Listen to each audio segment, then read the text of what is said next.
नमस्कार मित्रांनो, आज आपण पाहणार आहोत मराठवाडा मुक्ती संग्राम दिन सोपे आणि सुंदर भाषण।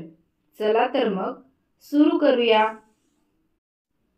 मराठवाडा मुक्ती संग्राम आहे इतिहासातील एक सोनेरी पान। ज्यांनी दिले प्राणांचे बलिदान त्यांच्या प्रती आमच्या मनात आहे सन्मान। आजच्या कार्यक्रमाचे अध्यक्ष आदरणीय मुख्याध्यापक, शिक्षक वृंद आणि माझ्या प्रिय मित्रमैत्रिणींनो, आज आपण एका विशेष दिवसाचा उत्सव साजरा करीत आहोत। 17 सप्टेंबर म्हणजेच आपल्या मराठवाड्याचा मुक्ती संग्राम दिन। हा दिवस फक्त इतिहासाचा भाग नाही, तर आपल्यासाठी शौर्य, बलिदान आणि स्वातंत्र्याचा दीपस्तंभ आहे।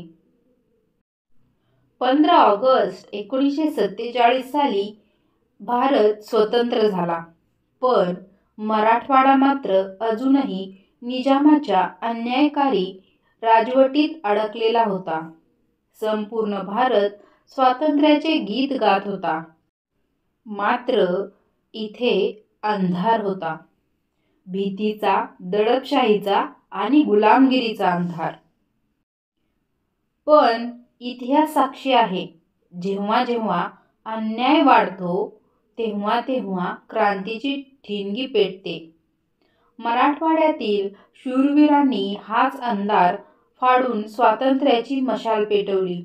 कुणी तुरुंगात गेले, कुणी प्राणार्पण केले, तर कुणी शेतातून, घरातून, रस्त्यावरून आंदोलनात सामील झाले।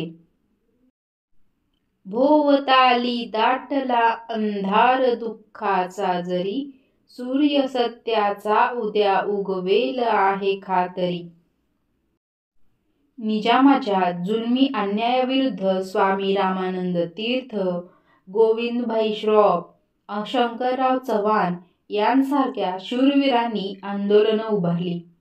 शेतकरी, विद्यार्थी, महिला, सर्व समाज उठून उभा राहिला। भारत सरकारने ऑपरेशन पोलोचे आदेश दिले। शेवटी 17 सप्टेंबर 1948 हा दिवस उजाडला। मराठवाडा निजामशाहीतून मुक्त झाला। त्या दिवसानंतर आपल्या मातीत खरी हवा, खरं स्वातंत्र्य आणि खरा स्वाभिमान आला आणि आपला भारत देश खऱ्या अर्थाने स्वतंत्र झाला।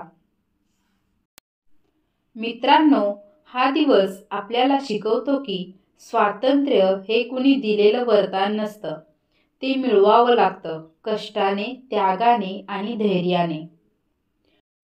म्हणून चला आज या शूरवीरांना वंदन करूया आणि त्यांच्या बलिदानातून प्रेरणा घेऊन आपणही आपल्या जीवनात देशासाठी, समाजासाठी काहीतरी करण्याचा निर्धार करूया।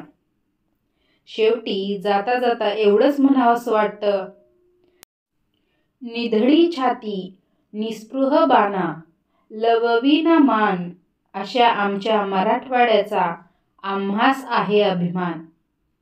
जय हिंद, जय महाराष्ट्र, जय मराठवाडा। तुम्हाला जर हे भाषण आवडले तर लाईक करा, शेअर करा आणि चॅनलला सबस्क्राईब करा। Thank you.